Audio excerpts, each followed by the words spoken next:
For more now, let's go to political analyst and commentator Bill Crane. Bill, good to see you. A dramatic turnaround on Saturday afternoon, a deal that got overwhelming support but excludes new aid for Ukraine. Talk to us more about what was agreed upon. Well, basically, a continuing resolution of sorts, a stopgap for 6 weeks, which in Washington is a blink. And basically, this carries them up through the Thanksgiving holiday break here in the United States. It's not a lot of time to amend the relationships that are broken, and I'm not sure we won't be here exactly all over again in 6 weeks. But what it essentially did was agree to some modest cuts the Republicans wanted, not the deep cuts.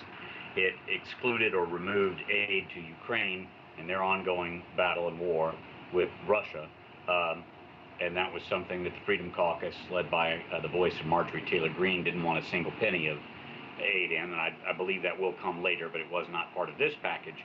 And it didn't do anything to deal with the uncertainty in the economy that this causes. We've never defaulted on our bonded debt in the United States of America, but we have had some of those bonding agencies take the U.S. credit rating down, and that has a rippling effect across the economy because it affects the cost of borrowing. So I hope that the leaders of Congress are able to get together, and I do believe the Democratic Party is going to be lending support to Speaker McCarthy, because to try to seat a new speaker in the same 6-week period, as an example, would only exacerbate matters for the worse.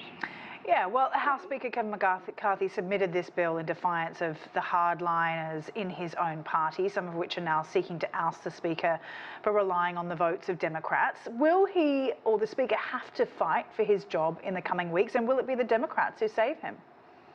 He will. I believe it will be the Democrats that will save him. What's unfortunate in Washington, and with respect to my colleague who just laid out in a package and a live shot a report, I don't believe our nation is as divided as Washington is, but what does happen with our national parties in Washington, D.C. is that the two major national parties, Democratic and Republican here, are controlled primarily through the primary election process by the extremes on either side. So there's enough of the extreme voice on the right, there's enough of the extreme voice on the left, that the leadership of both of those parties are somewhat held captive and somewhat paralyzed, whether you're Joe Biden in the White House or Speaker McCarthy in the Republican House of Representatives. To hold the party together, you cede to the loudest voices. And that's the part that there is no short-term fix for, because we don't have another election in Congress, as an example, till 2024.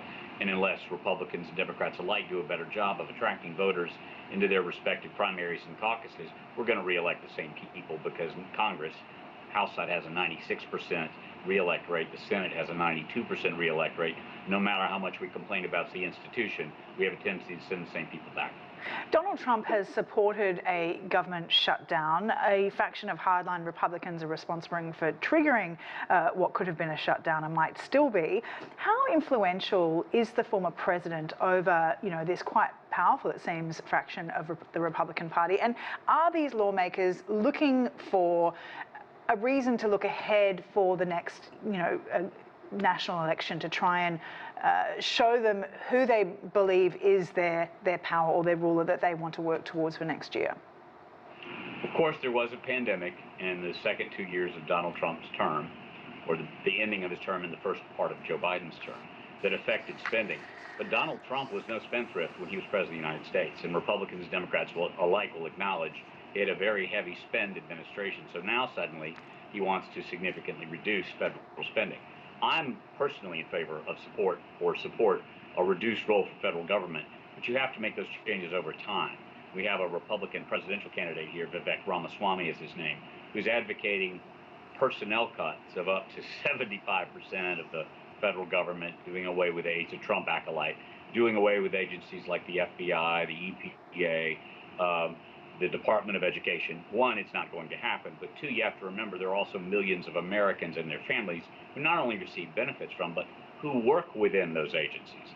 So the kind of cuts that the loudest voices on the Republican side are calling for would have a crippling impact on the economy, and the only good side of that would be if you're a Republican, and we would be in a full-blown recession, if not depression, during the 2024 election year when Joe Biden is seeking re-election.